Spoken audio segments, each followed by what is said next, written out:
Driver বলতেছে হুজুর ৫-৭টা Honda মিলে আসতেছে, ধাওয়া করতেছে। সেই কালীগঞ্জ থেকে নিয়ে চুলকাটি পর্যন্ত এই লম্বা পথ, প্রায় ৮০ কিলোমিটারের মতো জায়গা, পুরাটা পথ হুন্ডা দিয়ে ধাওয়া করা হয়েছে। এমন একজন আলেমকেও পাওয়া যাবে না যে কোনো না কোনোভাবে জুলুমের শিকার হয়নি।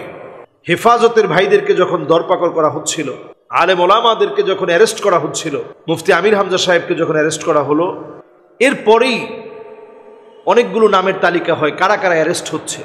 তখন আমাকে ফোন করা হয় যে আপনি মসজিদে নামাজ পড়াতে যাবেন না, যে কোনো মুহূর্তে আপনাকে এখান থেকে অ্যারেস্ট করা হতে পারে।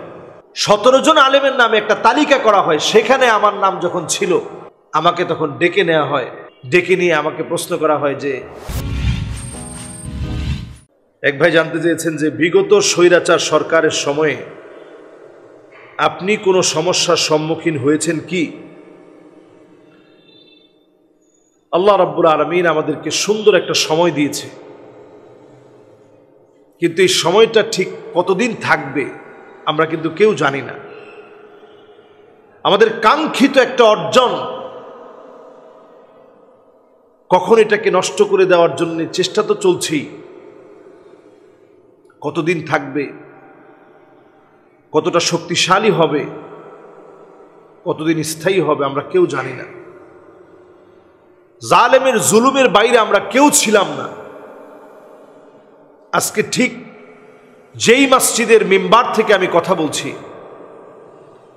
এই মসজিদের মিম্বারে আমি যখন কথা বলছি আজকের এই দিনে, এইরকম মিম্বারে কথা বলার ক্ষেত্রে প্রায় সময় তো বাধার সম্মুখীন হয়েছে। অনেক সময় হেফাজতের ভাইদেরকে যখন দরপাকড় করা হচ্ছিল,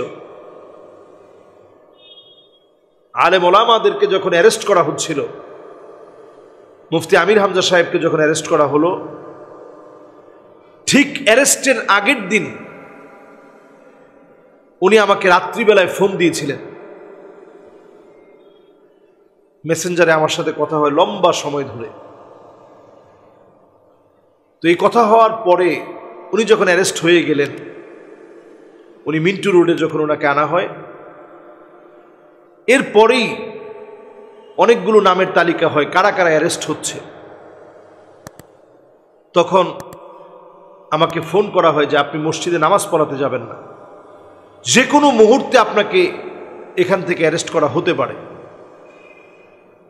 আমি সেই মুহূর্তে চিন্তা করলাম যে আমি নামাজ পড়াই আল্লাহ রাব্বুল আলামিনের ঘরে, এই ক্ষেত্রে বাধা দিতে পারে, বাধা আসতে পারে, আমি জেনে শুনেই তো এই পথে আসছি। আমি কিন্তু একবারের জন্য নামাজ পড়ানো বন্ধ করিনি। এরপর আমাকে বলা হচ্ছিল যে আপনি একটা কাজ করেন, যে কোনো একটা জায়গায় চলে যান, নিজস্ব কোনো আত্মীয় স্বজনের বাড়ি না, তবে পরিচিত যে কোনো একটা জায়গায় আপনি যাবেন, সেখান থেকে অন্তত কয়েকটা মাস একটু নিজেকে আত্মগোপনে রাখেন। আমি স্পষ্ট তখন বলেছিলাম আমি তো কোনো চোর ডাকাত না, আমি একজন কোরআনুল কারীমের একজন প্রচারক, আমি তো আমার নিজেকে এইভাবে লুকাতে পারি না। ১৭ জন আলেমের নামে একটা তালিকা করা হয়, সেখানে আমার নাম যখন ছিল আমাকে তখন ডেকে নেওয়া হয়। ডেকে নিয়ে আমাকে প্রশ্ন করা হয় যে এই ১৭ জন আলেমের ভিতরে আপনার নামটাও রয়েছে। প্রথম যখন তালিকা হয় ১৭ জন আলেমের নামে আপনার নামটা এই তালিকার মধ্যে আছে, এই বিষয়গুলো আপনি আলোচনা করেছেন, এই বিষয়গুলো আলোচনা করার কারণে আপনার নামটা এখানে এসেছে। এরপর সর্বশেষ কালীগঞ্জ থেকে আমি মাহফিল করে ফেরার পথে তখন বাংলাদেশের ১১৬ জন আলেমের নামে তালিকা হয়। যদিও সেই তালিকায় আমার নাম ছিল না, তারপরও আমার গাড়িটাকে আটকানো হয় এবং রয়ের লোক দ্বারা সম্ভবত আমার কাছে মনে হচ্ছিল, যদিও আমি এটা লাইভ করি নাই সেই সময়, আমাকে এসেই প্রথম প্রশ্ন করে যে কি নাম, কোত্থেকে আসছেন। গাড়িটা থামিয়ে আমি যখন তার সাথে কথা বললাম, উত্তর দিলাম, সে বলল ঠিক আছে চলে যান। একটুখানি সামনে যাওয়ার পরেই ড্রাইভার বলতেছে হুজুর ৫-৭টা হুন্ডা মিলে আসতেছে, ধাওয়া করতেছে। সেই কালীগঞ্জ থেকে নিয়ে চুলকাঠি পর্যন্ত এই লম্বা পথ, প্রায় 80 কিলোমিটারের মতো জায়গা, পুরাটা পথ হুন্ডা দিয়ে ধাওয়া করা হয়েছে। আমার ড্রাইভারও সে খুব জোরালোভাবে গাড়িগুলো টেনে গেছে। আমি সেই রাত্রিতে একবার চিন্তা করছি যে লাইভ করব কিনা, পরে আবার চিন্তা করলাম লাইভ করে এই বিষয়টি সবাইকে জানানোর মধ্যে কোনো ফায়দা নাই। আমি 2 রাকাত সালাতুল হাজাত আদায় করে সেই মুহূর্তে আল্লাহর কাছে দোয়া করতেছিলাম, এবং আল্লাহ রাব্বুল আলামিন একটা পর্যায়ে তাদের হাত থেকে হেফাজত করেছে। এরকম নানা ধরনের ঘটনা, এমন একজন আলেমকেও পাওয়া যাবে না যে কোনো না কোনোভাবে জুলুমের শিকার হয়নি, নানাভাবে জুলুমের শিকার হয়েছে। তো আমি আপনি যারাই জুলমের শিকার হয়েছি, এখান থেকে একটা বিষয় পরিষ্কার বের হয়, সেটা হচ্ছে নবীজি সাল্লাল্লাহু আলাইহি সাল্লাম বলছেন, লাইসা মিন্না, ওই লোকটা আমাদের দলভুক্ত হতে পারে না, মাল্লাম ইয়ারিফ লিআলিমিনা হাক্কাহু, যে আমার আলেমের হক জানে না।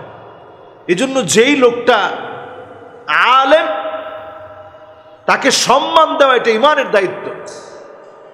আলেমদেরকে নানাভাবেই অপদস্থ করা হয়েছে, লাঞ্ছিত করা হয়েছে, এটা জালেমদের কাজ। নবীজির উম্মত আলেমদের উপরে জুলুম করতে পারে না। এরকম অনেক জুলুমের শিকার আমরা হয়েছি। এখনকার এই পরিবর্তন না হলে আরো জুলমের শিকার হতাম। চুনতির 19 দিন ব্যাপী ঐতিহাসিক সিরাত মাহফিলে আমি বক্তব্য করছিলাম। বক্তব্যের শুরুতেই 19তম রজনীতে আমি বক্তব্যের শুরুতে বলেছিলাম, আজকের লক্ষ লক্ষ জনতা একমাত্র আমাদের আল্লামা হুজুরকে মানায়। হুজুর যদি এখানে বয়ান করত, তাহলে এই মানুষগুলোর তৃষ্ণা মিটত। এ কথা বলার পরেই বাধা এসেছে। এই ভিডিও এখনো ফেসবুকে আছে।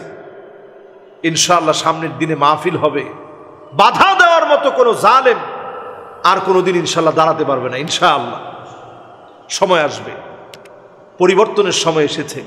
আল্লাহ পাকের কাছে আমরা দোয়া করি, বহু আলেম মাজলুম হয়েছে, মাজলুম আলেমদেরকে আল্লাহ রাব্বুল আলামিন যেন উত্তম প্রতিদান দান করে, জালেমদেরকে আল্লাহ রাব্বুল আলামিন যেন চিরতরে নিঃশেষ করে দেন, জালেমদের প্রাপ্য দুনিয়া আখিরাতে যেন আল্লাহ দান করেন, এই আশা আল্লাহর কাছে আমরা রাখি। বেশি বেশি এই সময় আমরা দোয়া করতে থাকি। আসসালামু আলাইকুম ওয়া রাহমাতুল্লাহি ওয়া বারাকাতুহু।